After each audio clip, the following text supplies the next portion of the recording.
আসসালামু আলাইকুম।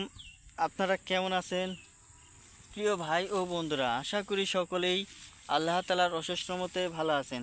তো বন্ধুরা, স্ক্রিনের মধ্যে সুতা গাছ দেখতে পাচ্ছেন। এগুলোকে মূলত সুতা গাছ বলা হয়ে থাকে না, এর আরেকটি নাম রয়েছে।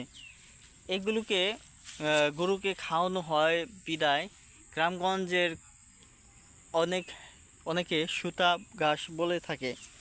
তো আমরাও সুতা গাছ বলে থাকি, কিন্তু আপনারা এগুলোকে কী নামে ডাকেন তা যদি বলে দিতেন তাহলে অবশ্যই আমরাও জানতে পারতাম।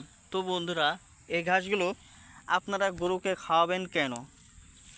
তার কারণ হচ্ছে গরুর পুষ্টির চাহিদা পূরণ করার জন্য বেশি করে খাওয়াবেন। আর বন্ধুরা, যাদের গাভী রয়েছে, গাভীকে যদি খাওয়াতে পারেন তাহলে আরও ভালো।